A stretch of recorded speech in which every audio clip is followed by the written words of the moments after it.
আসসালামু আলাইকুম। আমরা আজকে একটু যেটা জানবো সেটা হচ্ছে যে এই হচ্ছে আমাদের সিফাত ভাই। সে বরিশাল সদর হসপিটালে জব করে।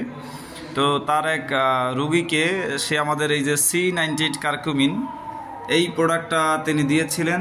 তো আমরা আজকে একটু জানবো যে আসলে এই প্রোডাক্টটা নিয়ে খাওয়ানোর পরে তার রুগীর এখন বর্তমান কী অবস্থা। সিফাত ভাই, আপনি একটু বলেন।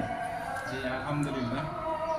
আসসালামু আলাইকুম। যে এই প্রোডাক্টটা নিয়ে আমি রুগীকে যখন দেই তখন সে খাইতে অনিচ্ছা করছিল যে আসলে এত প্রোডাক্টের দাম নিয়ে এটা কাজ করবে কিনা, কিন্তু পরবর্তীতে সে ওটা আমি দেওয়ার পরে তাকে একবার ফ্রি দিয়ে দিছে। আমি বলতে গেলে যে আপনি খান, খাওয়ার পর রেজাল্টটা পেয়ে তারপর আমাকে বলেন।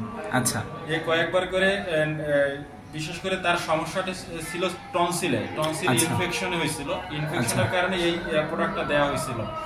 তো যখন সেই প্রোডাক্টটা মানে কন্টিনিউ গ্রহণ করে তখন তার যে সমস্যাটা রিমুভ হয়। যে না, সে দেখা যায় কি যে এর আগে 1 মাস ঔষধ খাওয়ার পরে, যেমন ইনফেকশনের জন্য যে ওষুধগুলো আমরা ন্যাচারালভাবে যে ফার্মেসি থেকে কিনে খাই, ওই ওষুধগুলো গ্রহণ করে 1 মাস ভালো থাকে।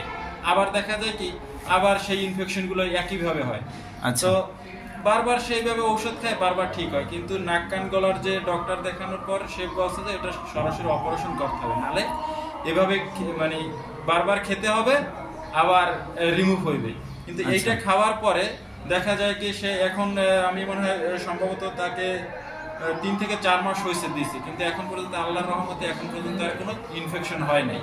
এটা রিকভারি করছে অনেকটা, এখন পর্যন্ত সে ভালো আছে আলহামদুলিল্লাহ।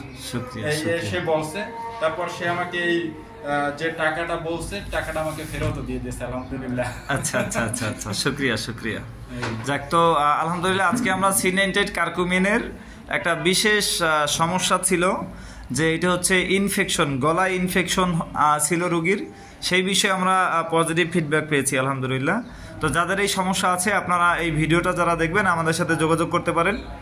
যোগাযোগের ঠিকানা বরিশাল সমলয় 2 CNB কাজীপাড়া তেমাথার, এখানে এসে কাউকে বললেই হবে। পাশাপাশি আমরা ফোন নাম্বার বলে দিচ্ছি 01688785695, এই নাম্বারে যোগাযোগ করতে পারেন এবং আমরা লিখে দেবো ইনশাল্লাহ।